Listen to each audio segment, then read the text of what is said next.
an unlimited thought, you will feel unlimited. And if you have a self-depreciating thought, you'll feel unworthy. And your brain instantaneously fires circuits that signal another part of the brain to release peptides or chemical messengers that signal hormonal centers. And when we get that arousal from the thought that we think, those thoughts sometimes weaken, the response weakens the physical body. So turns out that the emotions that are created from the thoughts are the signaling mechanisms of the body. Thoughts are the language of the brain, and feelings are the language of the body. And how we think and how we feel creates our state of being. So it turns out that the thoughts based in the stress hormones, based in survival, those are the thoughts that begin to push the genetic buttons that create disease. In other words, a person wakes up in the morning, and the brain is a record of the past. The first thing they do when they wake up in the morning is they start thinking about their problems. And those problems are memories that are etched in the brain that are connected to certain people, certain objects, certain things at certain times and places. So if you believe that your thoughts have something to do with your destiny, the moment you think about your problems, you're thinking in the past, right? Mm-hmm. Now, every one of those problems has an emotion associated with them because we've experienced them. So the moment you remember your problems, now you feel unhappy. Now you feel anxious. Now you feel fear.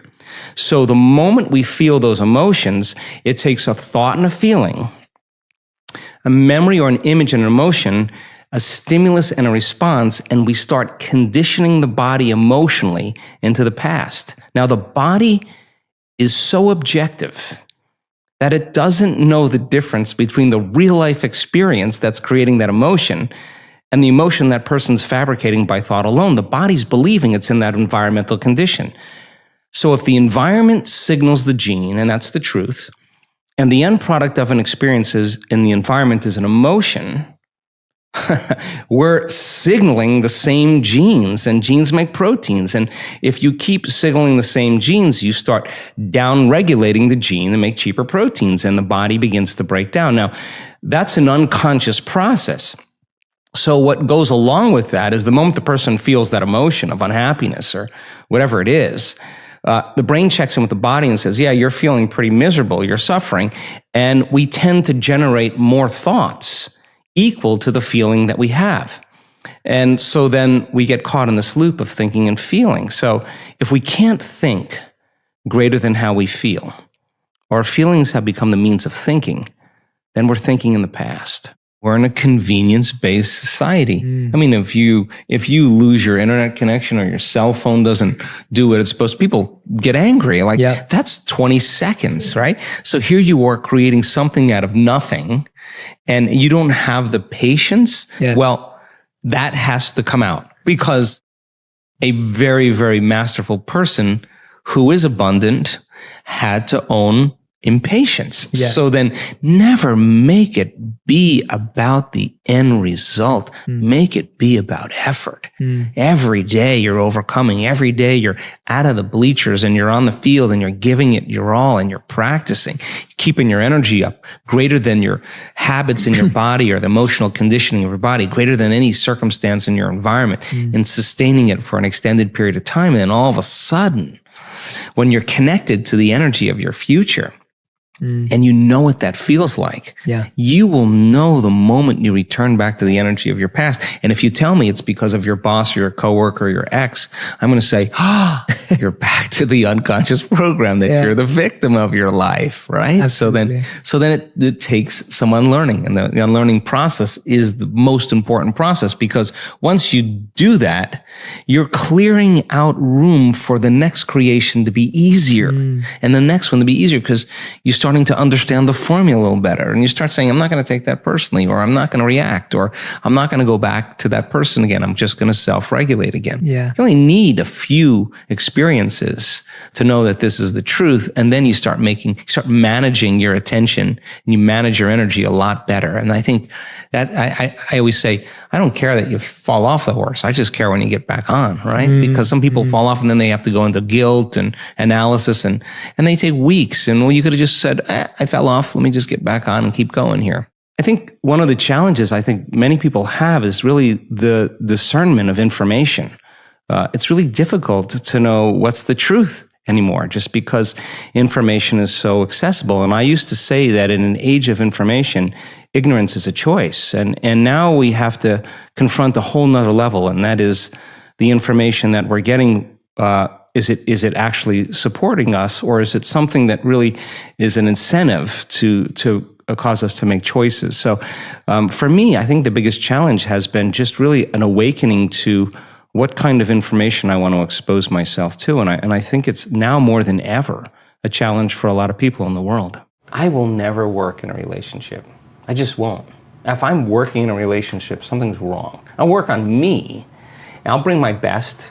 You bring your best, and we get together and we celebrate. And it should work. It should work. And if it doesn't, then I'm going to step back and see, what is it about me? Not you. What is it about me that I need to really look at and change?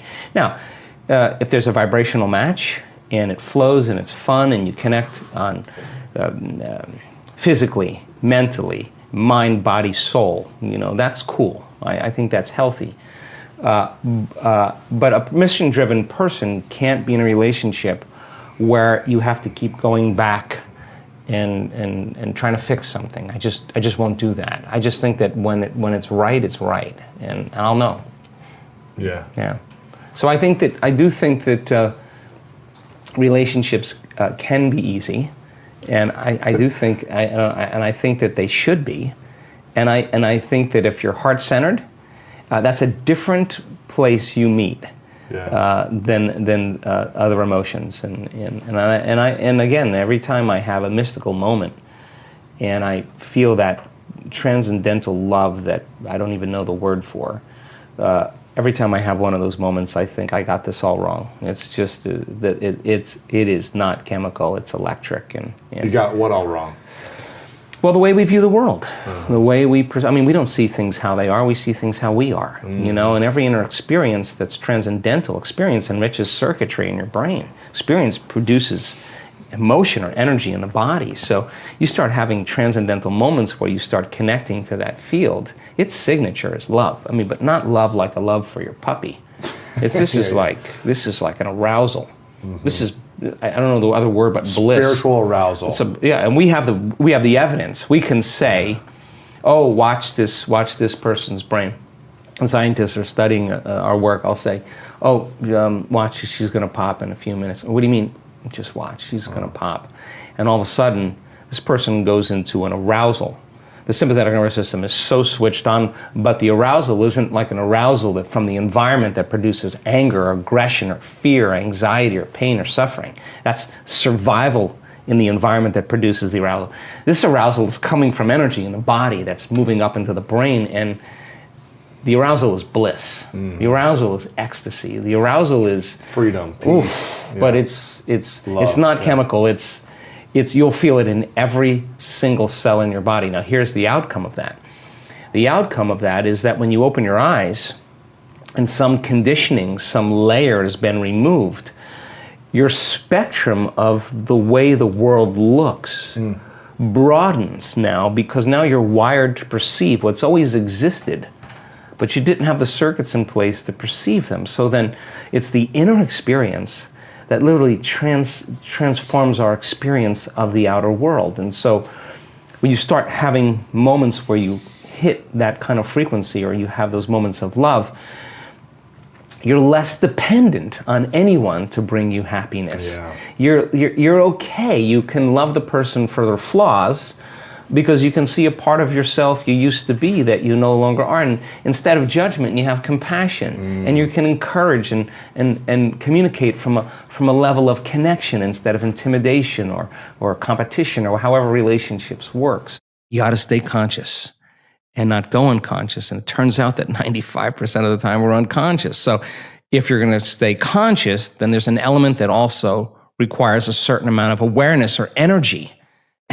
And you got to step outside of that unconscious state. So the thoughts that they're thinking are slipping by their awareness unnoticed, because they're hardwired in their brain, because they've been saying, I can't, it's too hard, my life will never change, it's someone else's fault. Those thoughts have consequences in the body. So then if a person then becomes conscious of those unconscious thoughts, becomes aware of how they speak and how they act, and they notice how they're feeling. And they're no longer the program. They're the consciousness outside the program, and that's the first step to change. So when you're distracted by your environment and you got your cell phone and you're tweeting and you're Instagramming and Facebooking, whatever people do, you're distracted by that feeling.